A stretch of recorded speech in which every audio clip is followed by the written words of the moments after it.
Sir Pawan Kalyan గారు first time తన fans పైన కోపంగా మాట్లాడారు సార్. ఎక్కువగా రియాక్ట్ అవ్వద్దు, తోకలు కట్ చేస్తా అన్నట్టుగా. అలాగే వైసీపీ నేతలపై జరుగుతున్న దాడులను కూడా ఆయన ఖండించారు. అసలు జనసేన అంటే వాళ్ళ ఫ్యాన్స్‌కి చెప్పారు ఎటువంటి దాడులు చేయకండి అని చెప్పేసి. ఎందుకు పవన్ కళ్యాణ్ గారు ఫస్ట్ టైం మరి ఈ విధంగా ఫ్యాన్స్ పై రియాక్ట్ అయ్యారు? ఏం జరిగింది సార్ అసలు? ఏం జరిగిందో ఇన్‌సైడ్ మనకు తెలీదు గానీ, పవన్ కళ్యాణ్ ఇలా మాట్లాడడం ఆశ్చర్యంగాను, పాజిటివ్‌గా గూడా ఆయన్ని అప్రిషియేట్ చేయాలి ఖచ్చితంగా పవన్ కళ్యాణ్‌ని. ఎందుకంటే ఫస్ట్ టైం వైసీపీ మీద దాడులు చేయొద్దని చెప్పడం అనేది ఫస్ట్ టైం ఇది. ఖచ్చితంగా మనం మెచ్చుకోవాలి పవన్ కళ్యాణ్‌ని. ఇది ఇలాంటి స్పిరిట్ చాలా ఇంపార్టెంటు. అప్పుడే ఎందుకంటే అధికారంలోకి రాకముందు ఎలాగన్నా మాట్లాడతారు గానీ, ఒకసారి అధికారంలోకి వచ్చినాక నువ్వు నీ అధికారాన్ని ఉపయోగించి ప్రజలకు మనం ఏం చేయగలం అంటే టెంపరరీ ఇష్యూస్ని ఎలా సాల్వ్ చేయగలం, లాంగ్ టర్మ్లో ప్రజలకు మనం ఒక లాంగ్ లాస్టింగ్ ముద్ర ఏం వేయగలం అనేది పవన్ కళ్యాణ్ ఆలోచించుకుంటే పవన్ కళ్యాణ్ ఒక మంచి నాయకుడిగా ఎదగగలడు. ఎందుకంటే తనకి మంచి అవకాశం వచ్చింది. ఈ 10 ఏళ్ళు ఆయన కష్టపడ్డాడు ఖచ్చితంగా. సో 10 ఏళ్ళు కష్టపడిన దానికి అతనికి ఒక ఉప ముఖ్యమంత్రి అయ్యాడు, ఒక 21 మంది ఎమ్మెల్యేలు, ఒక 2 ఎంపీలు, ఇది సాధించగలిగాడు. వాళ్ళ అన్న ఫెయిల్ అయిన చోట ఇతను సక్సెస్ అయ్యాడు. వాళ్ళ అన్న బిగినింగ్లో బ్రహ్మాండంగా వచ్చాడు చిరంజీవి. 70 లక్షల ఓట్లు, 70 లక్షల మంది ఓట్లేశారు ఆయనకి. 18% ఓట్లేశారు. 18 మంది ఎమ్మెల్యేలు గెలిచారు. అయినా దాన్ని ఆయన నిలుపుకోలేకపోయాడు. దానికి ఆయనకున్న సమస్యలు ఆయనకున్నాయి. అయితే దాని నుంచి గుణపాఠం పవన్ కళ్యాణ్ నేర్చుకొని, పవన్ కళ్యాణ్ కన్సిస్టెంట్గా ఉండడం, ఎవరితో ఎలా రాజకీయాలు చేయాలి, ఇవన్నీ కూడా పవన్ కళ్యాణ్ నేర్చుకున్నాడు. అయితే ముందు నుంచి కూడా పవన్ కళ్యాణ్‌కి ఉన్న ప్రాబ్లం ఏందంటే, తన అభిమానులు మిగతా వాళ్ళ రాజకీయ కేడర్ లాగా ఉండరు వీళ్ళు. వీళ్ళు అసలు రాజకీయ కేడర్ కాదు. జనసేనలో ఉండే ఈ కేడర్ అంతా కూడా అభిమానులు తప్ప రాజకీయ కేడర్ కాదు. రాజకీయ కార్యకర్తలు వేరు, అభిమానులు వేరు.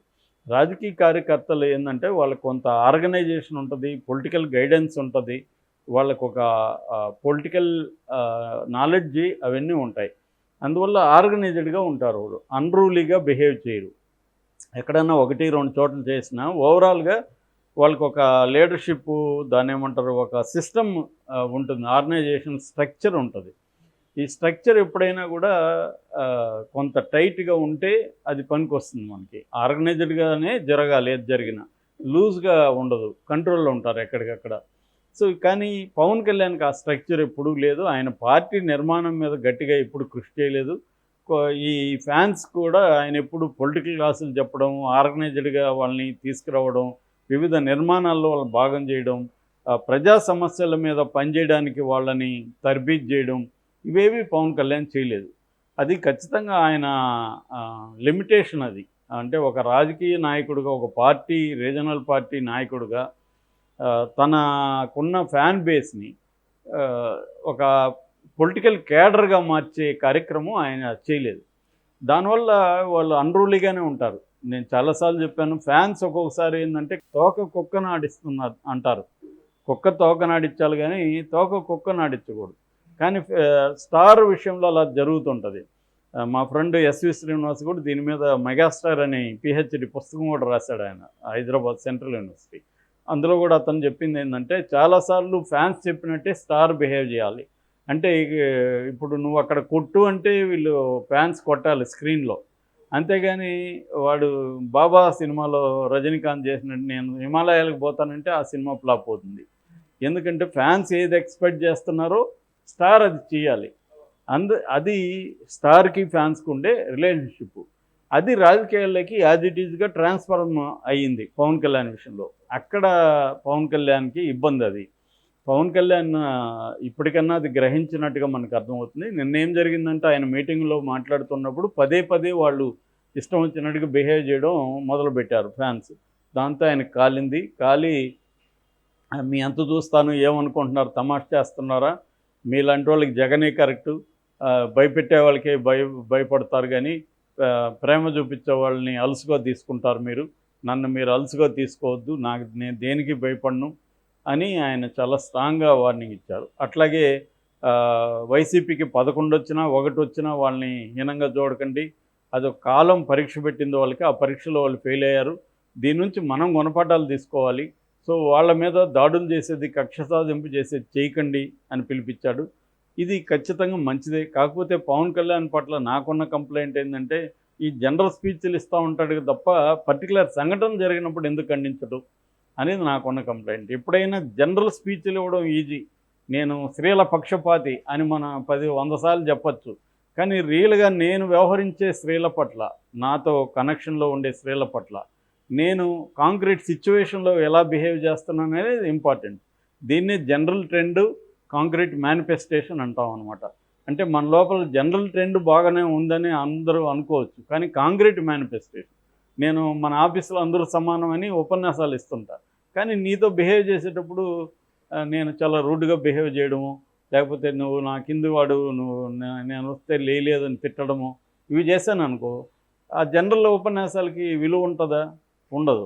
అలాగే పవన్ కళ్యాణ్ కూడా జనరల్ ఉపన్యాసాలు ఇస్తుంటాడు, కానీ కాంక్రీట్గా జరిగినప్పుడు చేయట్లేదు. ఇప్పటివరకు అనేక కాంక్రీట్గా వైసీపీ మీద దాడులు జరిగాయి, ఏది ఎక్కడా ఖండించలేదు పవన్ కళ్యాణ్. అట్లాగే ఉద్యోగుల మీద నిరంతరంగా ఇది జరుగుతుంది, దాన్ని ఖండించలేదు. నిన్న కూడా రాంప్రసాద్ రెడ్డి రవాణా శాఖ మంత్రి భార్య ఎస్ఐని, దాని ఎందుకు పవన్ కళ్యాణ్ ఖండించలేదు? చంద్రబాబు ఫోన్ చేసి వివరణ అడిగాడు అని చెప్తున్నారు. పవన్ కళ్యాణ్ కూడా మాట్లాడాలి అట్లాంటి విషయాలు. కాంక్రీట్ ఇష్యూస్ వచ్చినప్పుడు నువ్వు స్పందించాలి తప్ప జనరల్ ఉపన్యాసాలు ఇవ్వడం వల్ల ఉపయోగం లేదు. పవన్ కళ్యాణ్కి ఈ ప్రాబ్లం ఉంది, జనరల్ ఉపన్యాసాలు బాగిస్తాడు, నో డౌట్. అది అలా ఏదేమైనా పవన్ కళ్యాణ్ నిన్న మాట్లాడింది అయితే మంచిదే. కానీ పవన్ కళ్యాణ్ తెలుసుకోవాల్సింది ఏంటంటే, ఈ ఫ్యాన్స్ బిహేవియర్కి నేను కూడా కారణము. నేను సినిమాలో స్టారు కాబట్టి నేను ఫ్యాన్స్కి లొంగి ఉండాలి, కానీ రాజకీయాల్లో అలా ఉండకూడదు అనేది ఆయనకి అర్థం అవ్వాలి. అర్థమైనా కూడా ఎందుకు చేయలేకపోతున్నాడు అనేది పరీక్షించుకోవాలి. ఆ వైపుగా ఆయన వెళ్తే కానీ లాంగ్ టర్మ్లో నీకు పార్టీ అనేది నిర్మాణం జరగదు. లేకపోతే ఫ్యాన్సే ఉంటారు తప్ప పొలిటికల్ కార్యకర్తలు, రాజకీయ కార్యకర్తలు అనేవాళ్ళు తయారు కారు. సో అది చాలా ఇంపార్టెంట్. అందుకనే చంద్రబాబు సక్సెస్ అక్కడ ఉంది. ముందు నుంచి కూడా చంద్రబాబుకి ఏంటంటే పొలిటికల్ నిర్మాణాన్ని చాలా గట్టిగా ఆయన చేసుకుంటూ వచ్చారు. విద్యార్థి సంఘం నుంచి వచ్చిన వ్యక్తి తెలుగుదేశం పార్టీని చాలా కింది స్థాయి వరకు నిర్మాణాన్ని చాలా స్ట్రాంగ్గా చేయగలిగాడు ఆయన.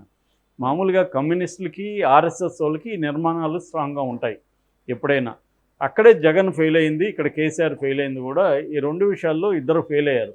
అంటే పార్టీని నిర్మించడం, వాళ్ళకి సమస్యలు వచ్చినప్పుడు వాళ్ళని పట్టించుకోవడం, అట్లాగే వాళ్ళు ఎక్కడైనా విపరీతంగా బిహేవ్ చేస్తుంటే కంట్రోల్ చేయడం, ఈ నిర్మాణాలని నిర్మించడం. అది విద్యార్థి సంఘాలు కావచ్చు, యువజన సంఘాలు, కార్మిక సంఘాలు, రైతు సంఘాలు, మహిళా సంఘాలు, ఇలా ప్రజల్ని వివిధ స్ట్రక్చర్స్లోకి తీసుకొచ్చి నిర్మాణాలు చేయాలి.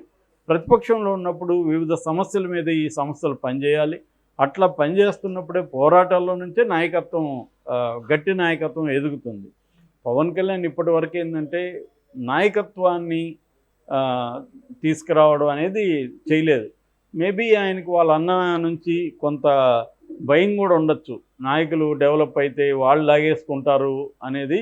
ఆయన కొన్నిసార్లు మాట్లాడాడు కూడా, వాళ్ళ అన్నకు మొహమాటం వల్ల వాళ్ళని కంట్రోల్ చేయలేకపోవడం. కానీ ఆ భయం ఉండకూడదు నాయకుడికి. నేను ఎంతమంది ఎదిగినా నేను కంట్రోల్ చేయగలను అనే కాన్ఫిడెన్స్ ఉండాలి. మేబీ ఇప్పుడు అధికారం వచ్చింది కాబట్టి కొంత కాన్ఫిడెన్స్ పెరిగిందట్టు మనం అనుకోవాలి, లేకపోతే ఈ స్థాయిలో ఆయన ఖండించలేడు. ఇప్పుడు ఆయన కాన్ఫిడెన్స్ వచ్చింది. సో ఇప్పుడు ఆయన గట్టిగా మాట్లాడుతున్నాడు. ఇక్కడ నుంచి ఆయన ఇంకొంత డెవలప్ అవ్వాలి. ఓన్లీ మాట్లాడడం వరకు సరిపోదు, దాన్ని ఆచరణలో తీసుకురావాలి. వాళ్ళందరినీ కూడా ఒక నిర్మాణాలకు తీసుకొస్తే మాత్రం